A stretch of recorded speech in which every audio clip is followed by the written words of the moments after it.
सभी बच्चों को गुड इवनिंग। आज इस वीडियो में देखेंगे कि जो सुबह में चैप्टर एक बायोलॉजी का जो टेस्ट हुआ था 10th क्लास का, उसका ऑब्जेक्टिव का आंसर क्या क्या होगा। ठीक है, जो बच्चे नहीं मिलाए हैं वो मिला लेंगे और इसको याद भी कर लेंगे, बहुत इंपॉर्टेंट है। चलिए, जैसा कि आप लोग के पास ये प्रश्न दिखाई दे रहा होगा, यही पेपर होगा आप लोग के पास। बोला है कि वह प्रक्रम जिनके द्वारा शरीर में ऊर्जा का उत्पादन होता है उसे क्या कहते हैं, तो श्वसन। ठीक है, किस पौधे में रंध्र अनुपस्थित होते हैं, तो बतलाए हैं आप लोग को हाइड्रीला। क्या चीज? हाइड्रीला। किस पौधे में रंध्र अनुपस्थित होते हैं? हाइड्रीला। देखिए, हाइड्रीला क्या होता है, ये मरुस्थलीय पौधा है और मरुस्थलीय पौधे में क्या करते हैं, उसमें बहुत रंध्र कम होते हैं ताकि जल का संतुलन बन सके। आगे है, मत्स्य का मुख्य श्वसन अंग क्या होता है, तो गिल्स, आदमी का फेफड़ा। ठीक है, और किडनी ये तो मनुष्य में होता है, लेकिन ये काम लायक नहीं, ये किडनी उत्सर्जन क्रिया में काम करता है। उत्पाद किसमें पाया जाता है? आप लोग को याद होगा, अमीबा में। उत्पाद किसमें पाया जाता है, तो अमीबा में। अमीबा कैसा जानवर है, तो एक उसकी जो जानवर नहीं है, एक कस्पी जंतु है, या कह सकते हैं। रक्त क्या है? रक्त एक प्रकार का तरल संयोजी ऊतक है। यूरिया रक्त में कहाँ से प्रवेश करती है? याद रखिएगा, यूरिया रक्त में यकृत से प्रवेश करती है और वृक्क से श्वसन क्रिया के बाद निकलती है, मूत्र के माध्यम से। ठीक है, याद रखिएगा, प्रवेश करती है यकृत से, निकलती है वृक्क से। पादप में फ्लोएम स्वाहन स्वाहन का क्या काम होता है, तो देखिए, पादप में इसका मुख्य काम जो होता है फ्लोएम का, वह भोजन का पहुंचाना होता है। ठीक है, आगे है, रक्त में हल्के पीले रंग, इसको थोड़ा सा और ऊपर कर लेते हैं। ठीक है, क्वेश्चन नंबर 8 हो गया। रक्त में हल्के पीले रंग के चिपचिपे पदार्थ को क्या कहते हैं? याद रखिएगा, प्लाज्मा। क्या रखेंगे? प्लाज्मा। देखिए, प्लाज्मा और लसिका में बहुत बच्चा कंफ्यूज हो जाएंगे। तो लसिका भी थोड़ा पीला ही टाइप का होता है, लेकिन लसिका में थोड़ा सा WBC की मात्राएं पाई जाती है कहीं कहीं, इसलिए यहाँ पर लसिका नहीं होगा। सही आंसर होगा, रक्त में हल्के पीले रंग के चिपचिपे पदार्थ को प्लाज्मा कहते है। छोटी आंत में भोजन के जोड़ पर पाए जाने वाली एक छोटी नलीनुमा रचना को क्या कहते हैं, तो सिकम कहते हैं। ये आप लोग को याद होगा। ठीक है, क्या कहते हैं? सिकम कहते हैं। एक वयस्क मनुष्य के कितने दांत होते हैं, तो ये भी याद होगा, 32। एक वयस्क मनुष्य में कितने दांत होते हैं, तो 32। मनुष्य में सांस लेने और छोड़ने की क्रिया को क्या कहते हैं? श्वासोश्वास। सांस लेने और छोड़ने की क्रिया को श्वासोश्वास कहते हैं। ठीक है, आगे, पानी और घुलित खनिज का पौधों में स्थानांतरण किसके द्वारा होता है? याद रखिएगा, जाइलम नलिकाओं के द्वारा। रक्त इनमें किसकी उपस्थिति के कारण लाल दिखाई देता है? याद रखिएगा, हीमोग्लोबिन।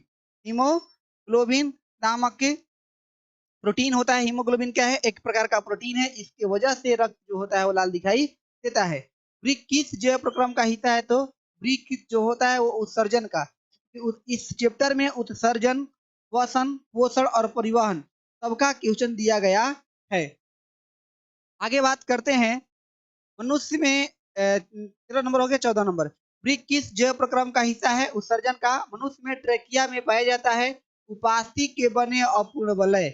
उपास्थि के बने अपूर्ण वलय हो गया, उपास्थि के बने अपूर्ण वलय। चलिए, ऑप्शन नंबर बी। आगे 16 नंबर, रक्त में आयरन की कमी से कौन सा रोग होता है? एनीमिया रोग होता है। याद रखिएगा, मधुमेह जिसको हम लोग शुगर कहते हैं। ठीक है, रक्त का थक्का बनने में सहायक होता है, यह भी बतलाया है, रक्त को थक्का बनने में सहायक होता है रक्त बिम्बाणु। रक्त बिम्बाणु, इसका एक और नाम होता है प्लेटलेटस। आगे जो ये क्वेश्चन है, मनुष्य के मुख गुहा में कितने जोड़े लार ग्रंथियां पाई जाती है?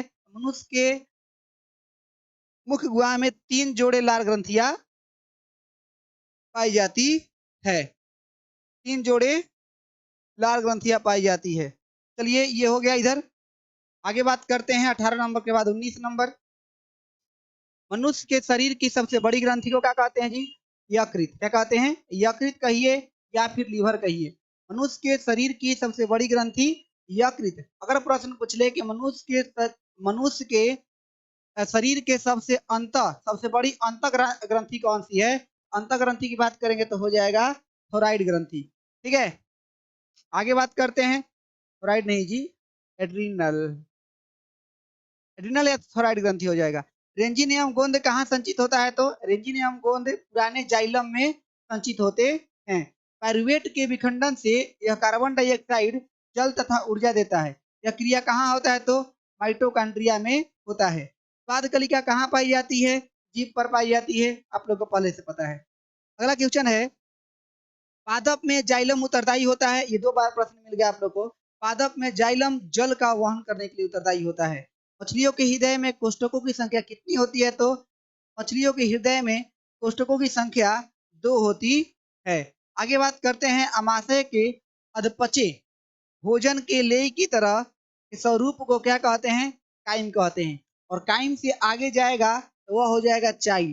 ठीक है, अमाशय में अधपचे भोजन के लेय की तरह के स्वरूप को क्या कहते हैं? काइम। और उसके बाद होता है चाई। ठीक है, आशा करते हैं आप लोग को ये सभी प्रश्न समझ में आया होगा। अब आप कमेंट में लिखिएगा कि आपका आज के टेस्ट में कितना ऑब्जेक्टिव सही हुआ। 2500 का आंसर बतला दिए हैं, 25 में कितना ऑब्जेक्टिव आप लोग सही किए, आज आप लोग कमेंट में जरूर लिखिएगा। चलिए, तो आइए सब्जेक्टिव क्वेश्चन आप लोग के पास मिल गया होगा। जो बच्चे के पास नहीं मिला होगा, अगर आप पीडीएफ डाउनलोड करना चाहते हैं तो आप टेलीग्राम चैनल से इस पीडीएफ को डाउनलोड कर सकते हैं और आप निकलवा भी सकते हैं। आपको आंसर भी मिल गया तो आसान हो गया आप लोग को इस पीडीएफ को निकलवा कर याद करना।